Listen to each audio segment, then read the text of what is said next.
ಹೇತವೇ ಜಗತಾಮೇವ ಸಂಸಾರಾರ್ಣವಸೇತವೇ ಪ್ರಭವೇ ಸರ್ವವಿದ್ಯಾನಾಂ ಶಂಭವೇ ಗುರವೇ ನಮಃ.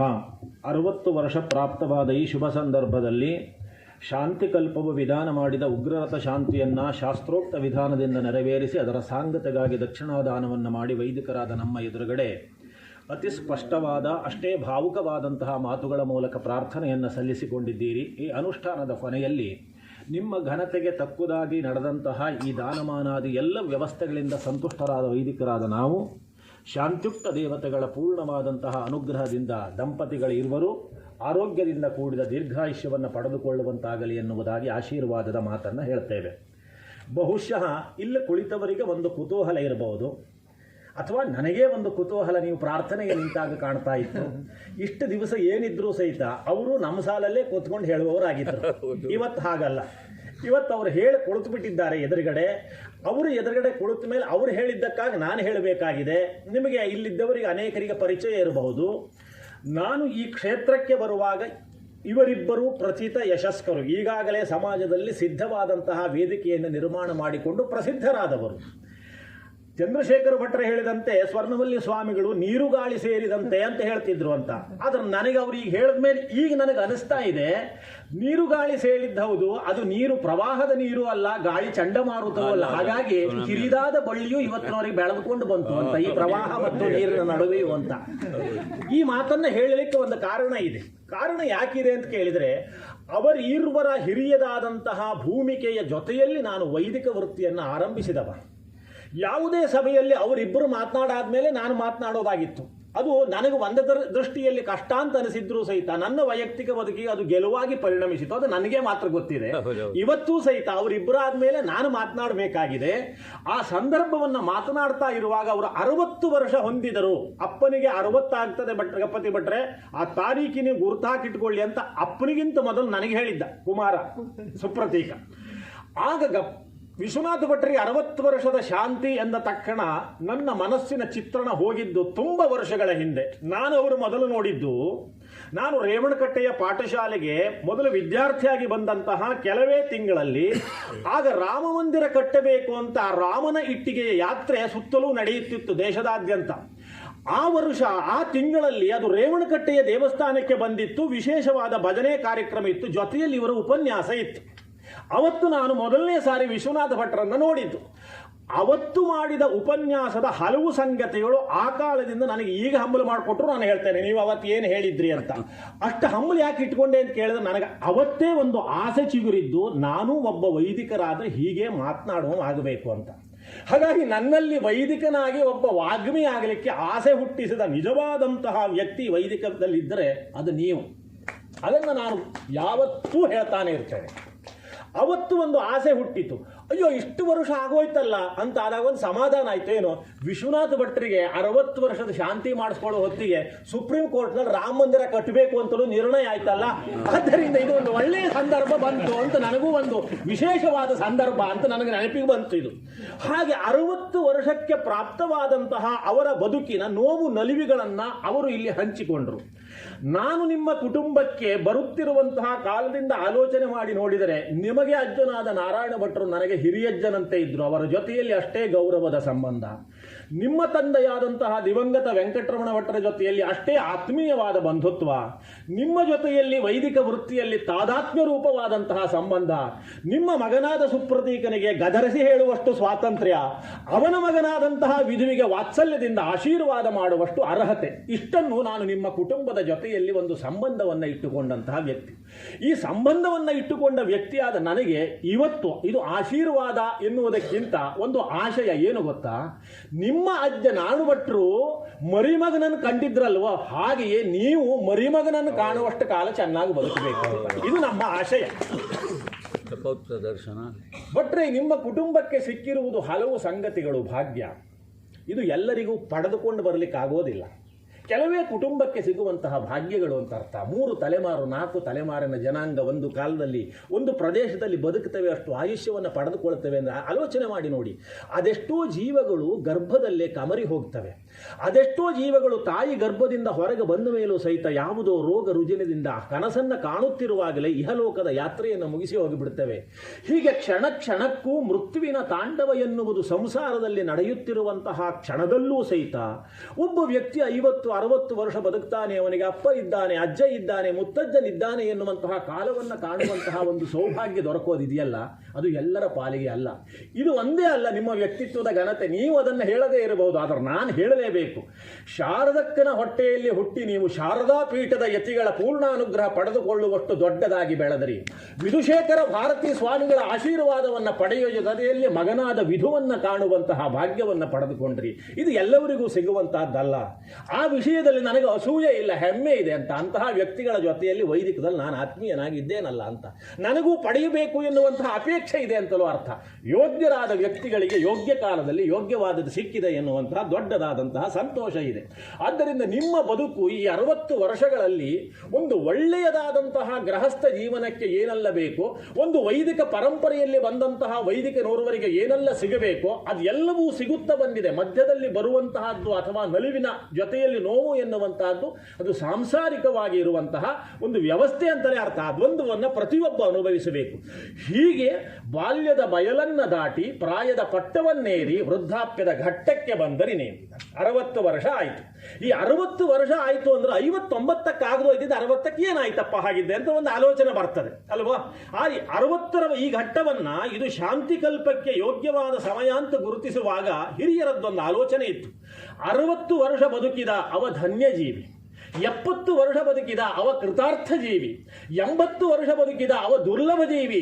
ಕಲಿಯುಗದಲ್ಲಿ ಅಶೀತ್ಯಾಯು ದುರ್ಲಭ ಅಂತ ಹೇಳ್ತಾರೆ ಮನುಷ್ಯನಾದವನಿಗೆ. 100 ವರ್ಷ ಬದುಕಿದ ಯೋಹಿ ವರ್ಷ ಶತಂ ಜೀವತಿ ಸ ಚಿರಂಜೀವತಿ. ಅವ 100 ವರ್ಷ ಬದುಕಿದ ಅಂದ್ರೆ ಅವ ಚಿರಂಜೀವಿ ಒಂದರ್ಥದಲ್ಲಿ ಅಂತ ಅರ್ಥ. 120 ವರ್ಷ ಬದುಕಿದ ಜ್ಯೋತಿಷಜ್ಞರು ಹೇಳ್ತಾರಲ್ಲ ಅವ ಪೂರ್ಣ ಜೀವಿ ಅಂತ ಅರ್ಥ. ಮನುಷ್ಯನ ಪೂರ್ಣ ಆಯುಷ್ಯ ಅಂದ್ರೆ 120 ವರ್ಷ ಅಂತ ಅರ್ಥ. ಆ 120 ಅರ್ಧ ಮಾಡಿದರೆ ಅದು 60. ಆದ್ದರಿಂದ ಅತೀತ ಪೂರ್ವಾರ್ಧವಯಾಹ ಕುರ್ಯಾದ್ ಉತ್ತರ ಆಯುಷಿ ಶ್ರೇಯಸ್ ಸಂಪಾದನಾರ್ಥಾಯ ಶಾಂತಿಂ ಉಗ್ರರಥಾಭಿಧಾಂ. ಅತೀತ ಪೂರ್ವಾರ್ಧವಯಾಹ ಅರ್ಧ ಕಳೆಯಿತು ಅಂತ ಅರ್ಥ. ಒಂದು ವೃದ್ಧಾಪ್ಯದ ಘಟ್ಟಕ್ಕೆ ಒಬ್ಬ ವ್ಯಕ್ತಿ ಬಂದು ನಿಂತುಕೊಂಡ ಅಂತಾದರೆ ಜೀವನದ 120 ವರ್ಷ ವಿಂಶೋತ್ತರಿ ದಶಾಕ್ರಮದಲ್ಲಿ ಜ್ಯೋತಿಷ ಶಾಸ್ತ್ರ ಹೇಳ್ತದೆಯಲ್ಲ, ಜೀವನದ ಅರ್ಧ ಭಾಗವನ್ನು ನಾನು ಕಳೆದೆ. ಈ ಅರ್ಧ ಭಾಗವನ್ನು ಕಳೆದು ಬಂದು ನಿಂತುಕೊಂಡಂತಹ ಈ ಸಂದರ್ಭ ಇದು ಒಮ್ಮೆ ತಿರುಗಿ ಅವಲೋಕನ ಮಾಡಿಕೊಳ್ಳುವ ಸಂದರ್ಭವೂ ಹೌದು.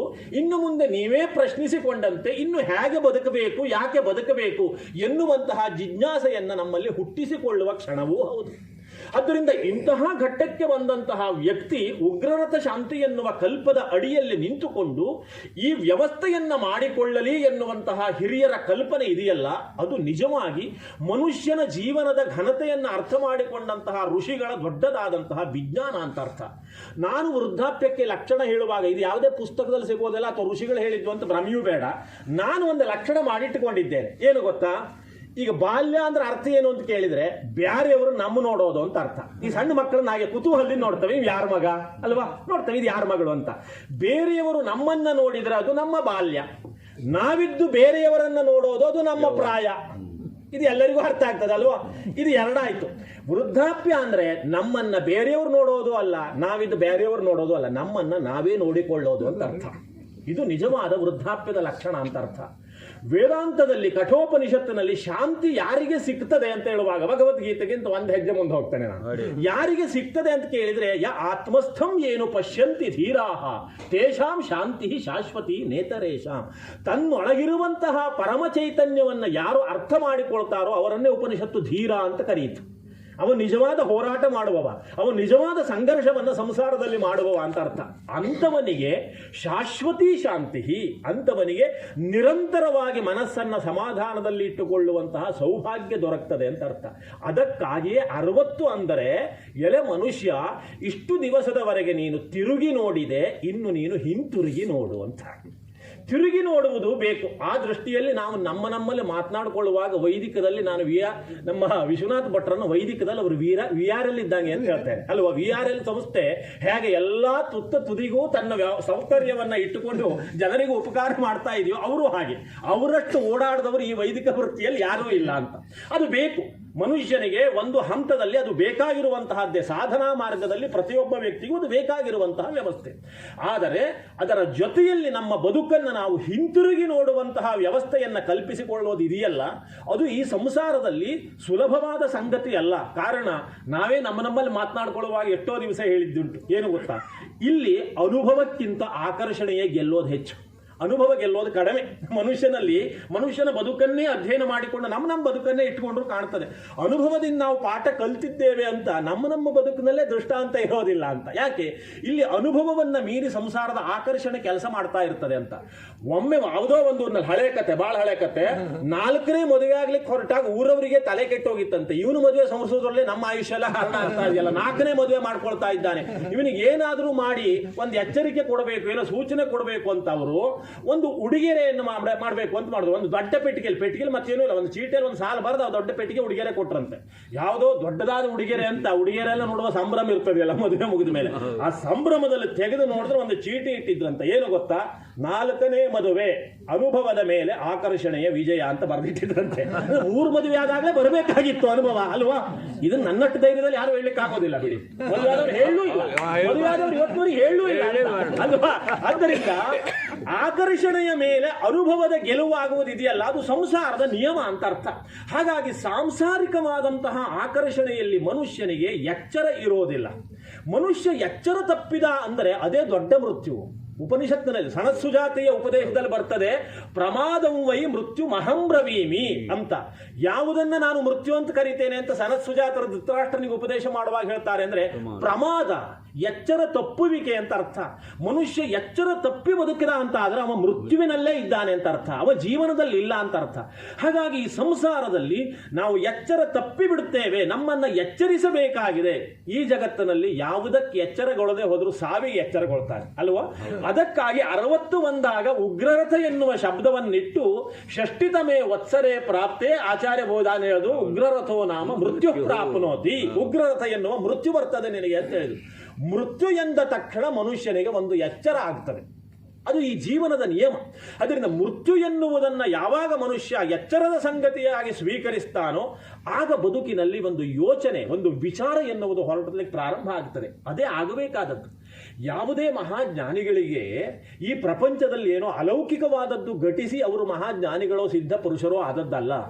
ನಮಗೆ ಹತ್ತಿರದವರಾದ, ನಮಗೆಲ್ಲವರಿಗೂ ಗೊತ್ತಿರುವಂತಹ ಸಹಜಾನಂದ ಅವಧೂತ ಸ್ವಾಮಿಗಳವರಿಗೆ ಆ ಮಾರ್ಗವನ್ನು ಹಿಡಿದುಕೊಂಡು ಹೋಗಲಿಕ್ಕೆ ಏನ್ರಿ ಅಂತ ದೊಡ್ಡ ಅಲೌಕಿಕ ಘಟನೆ ಆಯಿತು ಅಲ್ವೋ.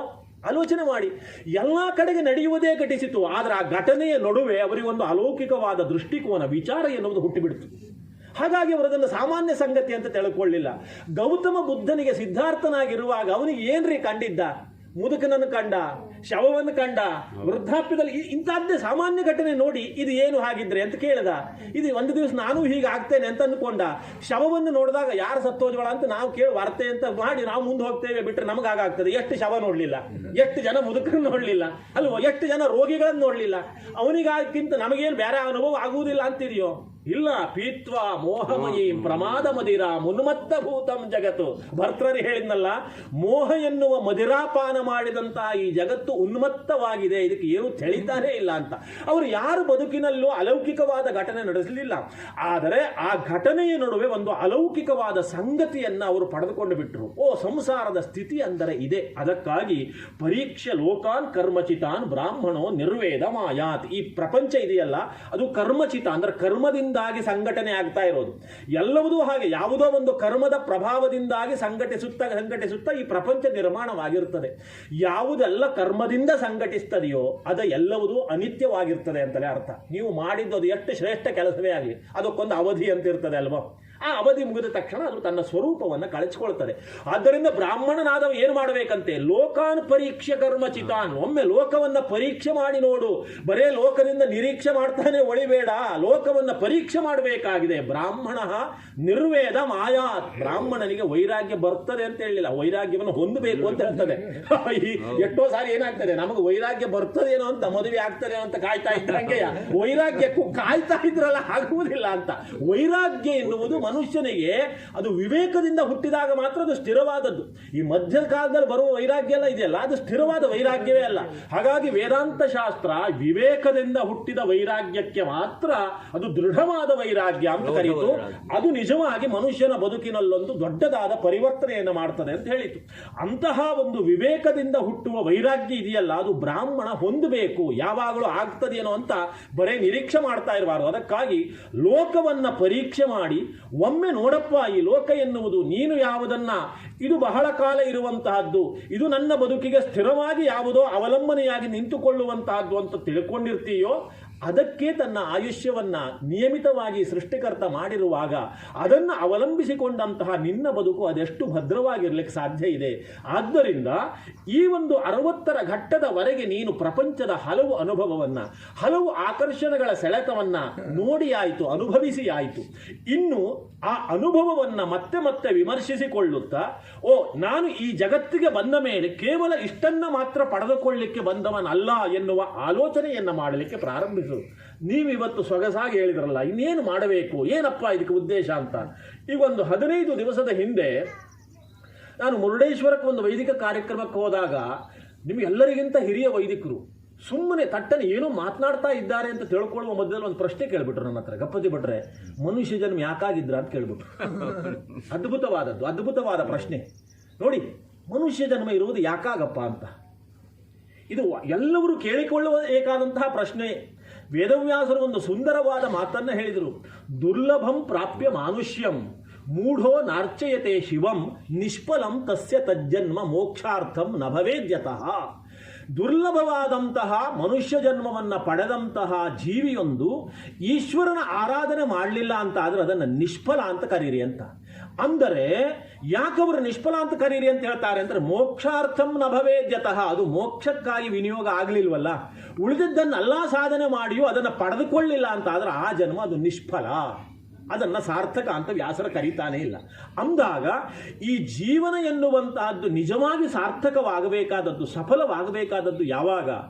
ಒಂದು ಮಾವಿನ ಹಣ್ಣನ್ನು ಬಯಸಿ ಗೊರಟೆಯೊಂದನ್ನು ಭೂಮಿಯಲ್ಲಿ ಹಾಕಿ ಅದಕ್ಕೆ ಕಾಲಕಾಲಕ್ಕೆ ಸಸಿಯಾಗಲಿಕ್ಕೆ ಬೇಕಾದ ಎಲ್ಲ ವ್ಯವಸ್ಥೆ ಮಾಡಿ ಸಸಿಯನ್ನು ಬೆಳೆಸಿ ಅದು ಎಷ್ಟು ಸಮೃದ್ಧವಾಗಿ ಎಷ್ಟು ಎಲೆಗಳಿಂದ ಕೂಡಿರಲಿ, ಅದಕ್ಕೆ ಎಷ್ಟು ಕಸ್ತರವೇ ಬಿಡಲ್ರಿ, ಒಂದು ಹಣ್ಣಾಗಲಿಲ್ಲ ಅಂತ ಆದರೆ ಇನ್ನೂ ನಮ್ಮ ನಿರೀಕ್ಷೆ ಮುಗಿಯೋದಿಲ್ಲ ಅಲ್ವಾ? ಯಾಕೆ?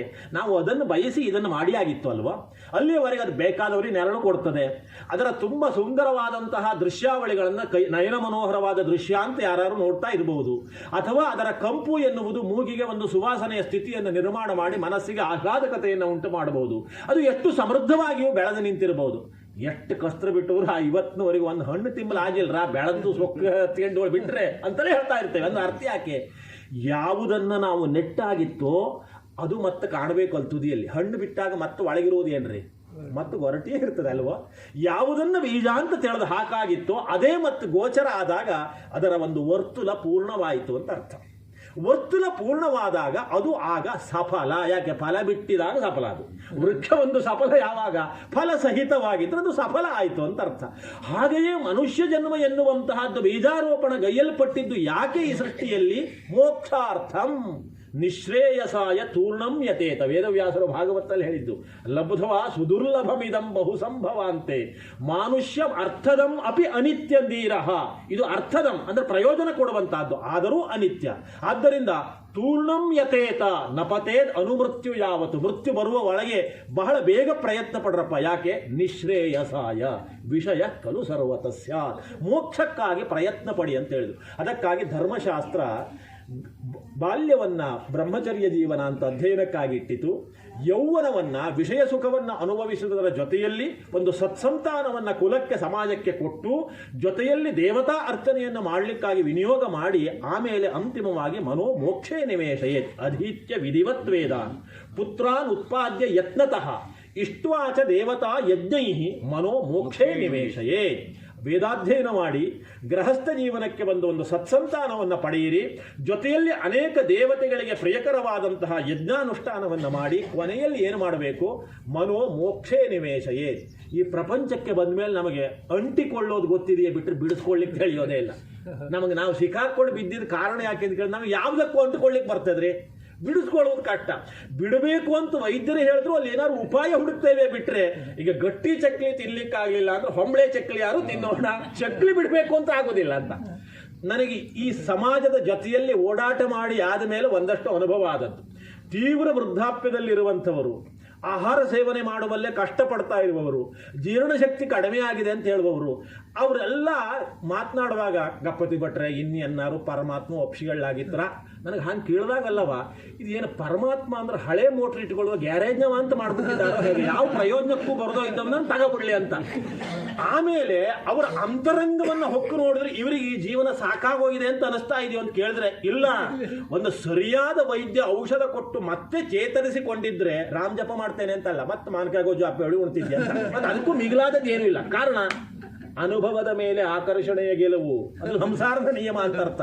ಹಾಗಾಗಿ ಆ ಹಂತಕ್ಕೆ ಬಂದಾಗಲೂ ಸಹಿತ ಮನಸ್ಸಿಗೆ ಅಂಟಿಕೊಳ್ಳುವುದೇ ಅದರ ಸ್ವಭಾವವಾದದ್ದರಿಂದ ಅದನ್ನು ಬಿಡಿಸಿಕೊಳ್ಳಿಕ್ಕೆ ಅದಕ್ಕೆ ತಿಳಿಯೋದೇ ಇಲ್ಲ.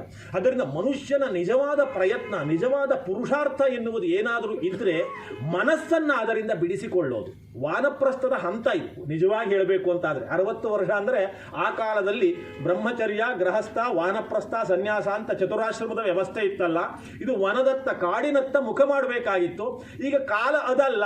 ಆದ್ದರಿಂದ ಕಾಡಿನತ್ತ ಕಣ್ಣು ಎನ್ನುವುದನ್ನು ತಪ್ಪಿಸಿ ಕಣ್ಣಿಗೆ ಕಾಡಿಗೆ ಹಚ್ಚೋದು ಅಂತ ನಾವು ಒಂದು ಕಾರ್ಯಕ್ರಮ ಮಾಡಿಕೊಂಡಿದ್ದೇವೆ ಅಲ್ವಾ. ಇದು ಆಗೋದಿಲ್ಲ ಅಂತ ವನದತ್ತ ಮುಖ ಮಾಡಬೇಕು ಎನ್ನುವುದರ ಅರ್ಥ ಏನು? ಮನಸ್ಸನ್ನು ಎಲ್ಲವುದನ್ನು ಬಿಟ್ಟು ಬಿಡಬೇಕು ಅಂತ ಅರ್ಥ ಅಲ್ಲ. ವೈದಿಕ ಸಂಸ್ಕೃತಿಯ ವೈರಾಗ್ಯ ತ್ಯಾಗಕ್ಕೆ ಬಹಳ ಸೂಕ್ಷ್ಮವಾದ ಅರ್ಥ ಇದೆ. ನೀವು ಎಲ್ಲವುದನ್ನು ಬಿಟ್ಟು ಇಲ್ಲಿ ಇರುವವರಲ್ಲಿ ಇವರು ಹೇಳಿದ್ರಲ್ಲ, ಮನೆಯಲ್ಲಿ ಶಾಂತಿ ಇಲ್ಲ, ಮನೆಯಲ್ಲಿ ತುಂಬ ಅಶಾಂತಿ ಅಂತ ತಿಳ್ಕೊಂಡು ಒಂದು ವೇಳೆ ಹಿಮಾಲಯಕ್ಕೆ ಹೋಗಿ ಶಾಂತಿಯನ್ನು ಪಡೆದುಕೊಂಡ್ರೂ ಸಹಿತ ಅದು ಹಿಮಾಲಯದ ಶಾಂತಿ ಆಗ್ತದೆ ಬಿಟ್ಟು ನಮ್ಮ ಶಾಂತಿ ಆಗೋದಿಲ್ಲ ಅಲ್ವಾ. ಅದು ಹಿಮಾಲಯದಲ್ಲಿ ಇದ್ದಷ್ಟೇ ದಿವಸ ಕೆಲಸ ಮಾಡ್ತದೆ, ಮನೆಗೆ ಬಂದ ತಕ್ಷಣ ಮತ್ತೆ ಅಶಾಂತಿ ಆಗ್ತದೆ. ಹಾಗಾಗಿ ವೈದಿಕ ಸಂಸ್ಕೃತಿ ಬಹಳ ಆಲೋಚನೆ ಮಾಡಿ ಇದನ್ನೆಲ್ಲ ಬಹಳ ಸೂಕ್ಷ್ಮವಾಗಿ ಪರಿಭಾವಿಸಿ ವಿವೇಕದಿಂದ ವೈರಾಗ್ಯ ಹುಟ್ಟಬೇಕು.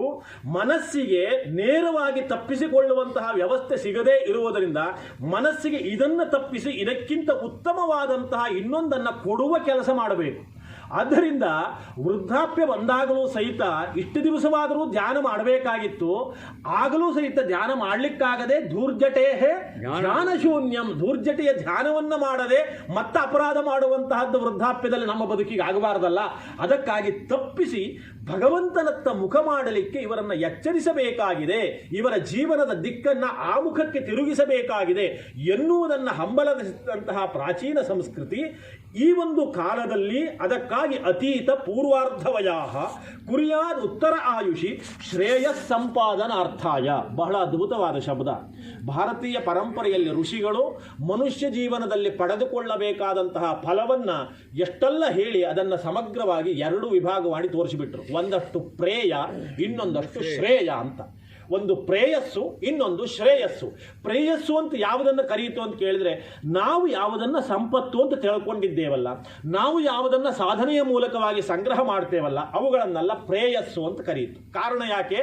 ಅವಕ್ಕೆಲ್ಲ ಪರಿಮಿತವಾದ ಅವಧಿ ಇದೆ. ಅದು ನಮ್ಮ ಮನಸ್ಸನ್ನು ಸಂತುಷ್ಟಿಪಡಿಸೋದು ಯಾವುದೋ ಒಂದು ಹಂತದಲ್ಲಿ ಮಾತ್ರ. ನಮಗೆ ಸಂತೋಷ ಕೊಟ್ಟದ್ದು ಇನ್ನೊಂದು ಕ್ಷಣದ ನಂತರ ಸಂತೋಷ ಕೊಡ್ತದೆ ಅಂತ ಹೇಳಲಿಕ್ಕೆ ಬರೋದಿಲ್ಲ. ಯಾಕೆ? ನಮ್ಮ ಮನಸ್ಸು ಹಾಗೆ ಇರ್ತದೆ, ವಸ್ತುವಿನ ಸ್ವಭಾವವು ಹಾಗಿರ್ತದೆ. ಹಾಗಾಗಿ ಅವುಗಳನ್ನೆಲ್ಲ ಪ್ರೇಯಸ್ಸು ಅಂತ ಕರೀತು. ಇನ್ನೊಂದನ್ನು ಶ್ರೇಯಸ್ಸು ಅಂತ ಕರೀತು. ಅದು ಯಾವುದು? ನಾನು ಹೇಳಿದ್ನಲ್ಲ, ಮೋಕ್ಷ. ಅದನ್ನೇ ಪರಮಸುಖ, ಅದನ್ನು ಆನಂದ ಅಂತ ಕರೆದು. ಅದಕ್ಕಾಗಿ ಕಠೋಪನಿಷತ್ತು ಶ್ರೇಯಶ್ಚ ಪ್ರೇಯಶ್ಚ ಮನುಷ್ಯ ಮೇತಃ ತೌ ಸಂಪರೀತ್ಯ ಪ್ರವಿನಕ್ತಿಧೀರಃ. ಮನುಷ್ಯನಿಗೆ ಈ ಪ್ರಪಂಚದಲ್ಲಿ ಶ್ರೇಯಸ್ಸು ಪ್ರೇಯಸ್ಸು ಎರಡೂ ಬರ್ತಾನೆ ಇರ್ತದೆ. ನಮಗೆ ಈ ಸೃಷ್ಟಿಕರ್ತ ಮೋಸ ಮಾಡಿದ್ದಾನೆ ಅಂತ ತಿಳ್ಕೊಳ್ಳುವಾಗಿಲ್ಲ. ನಮಗೆ ಯಾಕೆ ಬಟ್ರೆ ಇದ್ರ ಮೇಲೆ ಆಸಕ್ತಿ ಇರ್ತದೆಯಲ್ಲ, ಬೇರೆ ಕಡೆಗೆ ತಿರುಗಲಿಕ್ಕೆ ಆಗುವುದಿಲ್ಲ. ಇಲ್ಲ, ಯಾವ ಜೀವಿಗೂ ಹಾಗೆ ಮೋಸ ಮಾಡೋದೇ ಇಲ್ಲ ಭಗವಂತ. ಎಲ್ಲವುದನ್ನು ಬಿಡಲಿಕ್ಕೂ ನಮಗೆ ಬರ್ತದೆ ಅಂತ ತೋರಿಸಿದ್ದಾನೆ. ಎಲ್ಲಿ ಗೊತ್ತಾ? ನಿದ್ರೆಯನ್ನು ಕೊಟ್ಟು. ನಿದ್ರೆ ಮಾಡುವುದು ಇದೆಯಲ್ಲ, ಜೀವಿಗಳೆಲ್ಲ ನಾವು ನಿದ್ರೆ ಮಾಡ್ತೇವಲ್ಲ, ನಿದ್ರೆಯನ್ನು ಕರುಣಿಸಿದ್ದು ಯಾಕೆ? ನಾವೆಲ್ಲ ತಿಳ್ಕೊಂಡಿದ್ದೇನಪ್ಪ, ಅಷ್ಟೊತ್ತು ಹಗಲಿನಲ್ಲಿ ಶ್ರಮ ಮಾಡಿರ್ತೇವೆ, ಈ ದೇಹಕ್ಕೆ ಮತ್ತು ವಿಶ್ರಾಂತಿ ಬೇಕಾಗ್ತದೆ, ದಣಿದ ಜೀವ ಒಂದು ಮೆತ್ತನೆಯ ಹಾಸಿಗೆ ಮೇಲೆ ಮಲಗಿದ್ರೆ ನಾಳೆ ಬೆಳಗ್ಗೆ ಇದು ಮತ್ತೆ ಕ್ರಿಯಾಶೀಲವಾಗಲಿಕ್ಕೆ ಅನುಕೂಲ ಆಗ್ತದೆ ಅಂತ ನಿದ್ರೆ ಅಂತ ತಿಳ್ಕೊಂಡಿದ್ದು. ಇಲ್ಲ, ವೇದಾಂತದಲ್ಲಿ ಅದಕ್ಕೊಂದು ಅದ್ಭುತವಾದ ಉತ್ತರ ಇದೆ. ಮನುಷ್ಯನಿಗೆ ನಿದ್ರೆಯನ್ನು ಭಗವಂತ ಕರುಣಿಸಿದ್ದು ಇದು ಎಲ್ಲವನ್ನು ಬಿಟ್ಟು ಇರಲಿಕ್ಕಾಗ್ತದೆ ಅಂತ ಗೊತ್ತಾಗಲಿ ಪ್ರತಿ ದಿವಸ ಅಂತ. ನೋಡಿ, ಗಾಢವಾದ ನಿದ್ರೆಯಲ್ಲಿ ನಾನೊಬ್ಬ ಸುಂದರನಾದವ ಅಲ್ಲ ಅಲ್ವಾ, ನಾನೊಬ್ಬ ವಿದ್ವಾಂಸ ಅಲ್ಲ, ನಾನೊಬ್ಬ ಶ್ರೀಮಂತ ಅಲ್ಲ, ನನಗೆ ಅನುಕೂಲವಾದ ಹೆಂಡತಿ ಇದ್ದಾಳೆ ಇಲ್ಲ, ಎಷ್ಟು ಪ್ರಿಯಳಾದ ಹೆಂಡತಿ ಪಕ್ಕದಲ್ಲಿ ಮಲ್ಕೊಂಡಿದ್ರು ಸ್ವಪ್ನದಲ್ಲಿ ನಿದ್ರೆಯಲ್ಲಿ ಜೊತೆಯಲ್ಲಿ ಕರ್ಕೊಂಡು ಹೋಗ್ಲಿಕ್ಕೆ ಆಗುದಿಲ್ಲ. ಒಂದು ಒಳ್ಳೆ ಸ್ವಪ್ನ ಬಿಡ್ತಾ ಇದ್ದು ಮಂಗಲ 7 ಅಂತ ಹೇಳಲಿಕ್ಕೆ ಆಗ್ತದೆ ಇಲ್ಲ ನೋಡಿ, ಅದು ಖಾಸಗಿ. ಆದ್ದರಿಂದ ಈ ನಿದ್ರೆಯೂ ಇದೆಯಲ್ಲ, ಅದು ಅತ್ಯಂತ ಖಾಸಗಿ, ಪ್ರತಿ ಜೀವಿಗೂ ಸಹಿತ. ಅದರಿಂದ ಆ ಸಂದರ್ಭದಲ್ಲಿ ಯಾವುದೂ ಅಲ್ಲ, ನಾನು ಯಾವುದೂ ಅಲ್ಲ ರೀ. ಎಷ್ಟು ಆರಾಮಾಗಿರ್ತೇವೆ ಅಲ್ವಾ, ಬೆಳಗ್ಗೆ ಇದ್ಮೇಲೆ ನಿದ್ರೆ ಬಂತು ಎಷ್ಟು ಆರಾಮಾಯ್ತು ಅಂತ ಹೇಳ್ತೇವೆ. ಅಂದರೆ ಇದು ಯಾವುದೂ ಅಲ್ದೋದ್ರೂ ನೀನು ಆರಾಮಾಗಿರ್ತೀಯ ಅಂತ ಆಯ್ತಲ್ಲ. ಇದೆಲ್ಲ ಇದ್ರೆ ಆರಾಮು ಅಂತಲ್ಲ, ಇದೆಲ್ಲ ಇದ್ದಾಳೆ ಆರಾಮಿಲ್ಲ ನೀನು ಮನುಷ್ಯನಿಗೆ. ಇದು ಎಲ್ಲವನ್ನೂ ಬಿಟ್ಟಾಗಲೂ ನೀನು ಅತ್ಯಂತ ಆನಂದದ ಕ್ಷಣವನ್ನು ಅನುಭವಿಸಲಿಕ್ಕೆ ಸಾಧ್ಯ ಇದು ಅಂತ ತೋರಿಸ್ಕೊಳ್ಳಿಕ್ಕಾಗಿಯೇ ನಿದ್ರೆಯನ್ನು ಕೊಟ್ಟ. ಆದರೆ ನಿದ್ರೆಯನ್ನೇ ಕೊಟ್ಟು ಅಷ್ಟೇ ಬಿಡಲಿಲ್ಲ, ಅಷ್ಟೇ ಆಗ್ಬಿಟ್ರು ಇಷ್ಟೇ ಆನಂದ ಅಂತ ಕಾಣ್ಬೋದು ಅಂತ. ನಿದ್ರೆಯಲ್ಲಿ ಆನಂದ ಸಿಕ್ಕರೂ ಸಹಿತ ಆನಂದ ಸಿಕ್ಕ ಕಾಲದಲ್ಲಿ ಅರಿವಿಲ್ಲ. ಬೆಳಗ್ಗೆ ಆದಮೇಲೆ ಚಲೋ ನಿದ್ರೆ ಬಂತು ಅಂತ ಗೊತ್ತಾಗ್ತದೆ ಬಿಟ್ಟರೆ ಆ ಕಾಲದಲ್ಲಿ ಸುಷುಪ್ತಿ ಹೊತ್ತಿನಲ್ಲಿ ಗಾಢವಾದ ಅಜ್ಞಾನ ಇರ್ತದೆ, ಜ್ಞಾನ ಇರೋದಿಲ್ಲ. ಅದಕ್ಕಾಗಿ ಆ ಅನುಭವವನ್ನು ಕೊಟ್ಟು ಸ್ವಲ್ಪ ಲೇಷ ಆನಂದದ ಲೇಷದ ಸಂಪರ್ಕವಾಗಲಿ ಜೀವಿಗೆ ಅಂತ ಎಚ್ಚರಿಸಿದ ದೇವರು. ನಿಜವಾದ ಆನಂದ ಅದು ಅಜ್ಞಾನದಲ್ಲಿ ಸಿಕ್ಕುವುದಲ್ಲ, ಅದು ನಿಜವಾಗಿ ಜ್ಞಾನದ ಹಂತದಲ್ಲಿ ಪ್ರತಿ ಕ್ಷಣವೂ ಅನುಭವಿಸಬಹುದು. ಆ ಆನಂದವನ್ನು ಅನುಭವಿಸಬೇಕು ಅಂತಾದರೆ ಮನಸ್ಸು ಇದೆಯಲ್ಲ, ಅದು ಪ್ರೇಯಸ್ಸಿನಿಂದ ತಪ್ಪಿಸಿಕೊಂಡು ಶ್ರೇಯಸ್ಸನ್ನು ಸಂಪಾದನೆ ಮಾಡಿಕೊಳ್ಳುವತ್ತ ಮನಸ್ಸು ಮಾಡಬೇಕು. ಆದ್ದರಿಂದ ಮನಸ್ಸನ್ನು ಆ ಮುಖವಾಗಿ ತಿರುಗಿಸಬೇಕು ಎನ್ನುವ ಹಿನ್ನೆಲೆಯನ್ನು ಇಟ್ಟುಕೊಂಡಂತಹ ಶಾಂತಿಕಲ್ಪ ವೈದಿಕ ಸಂಸ್ಕೃತಿ ಈ 60ರ ಘಟ್ಟವನ್ನು ಇದು ಉಗ್ರರಥ ಎನ್ನುವಂತಹ ಶಾಂತಿಯನ್ನು ಮಾಡಿಸಿಕೊಳ್ಳಿಕ್ಕೆ ಇದೊಂದು ಒಳ್ಳೆಯದಾದ ಸಂದರ್ಭ ಅಂತ ನಿರ್ಮಾಣ ಮಾಡಿಕೊಟ್ಟಿತು ಅಂತ ಅರ್ಥ. ಜೊತೆಯಲ್ಲಿ ನಮ್ಮನ್ನು ಎಚ್ಚರಿಸುವ ಸಂದರ್ಭವೂ ಹೌದು ಅಂತ ಉಗ್ರರಥ ಎನ್ನುವ ಮೃತ್ಯುವಾಚಕವಾದ ಪದದ ಮೂಲಕವೇ ಶಾಂತಿಕಲ್ಪಕ್ಕೊಂದು ಹೆಸರನ್ನು ಕೊಟ್ಟಿತು.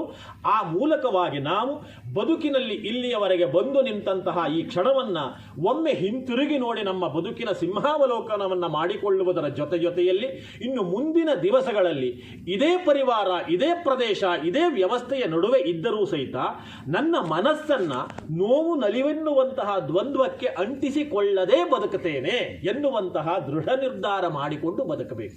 ಹಾಗೆ ಬದುಕುತ್ತಾ ಹೋದರೆ ರಾಮಾಯಣದ ಪ್ರಸಿದ್ಧ ಸೂಕ್ತಿ ಇದೆಯಲ್ಲ, ಏತಿ ಜೀವಂತ ಆನಂದ ನರಂ ವರ್ಷಶತಾದಪಿ, 100 ಕಾಲ ಬದುಕ್ತಾನೆ ಅಂತ ಆದರೆ ಅಂಥವನಿಗೆ ಆನಂದ ಎನ್ನುವುದು ಬರ್ತದೆ, ಆನಂದ ಎನ್ನುವುದು ಸಿಗ್ತದೆ.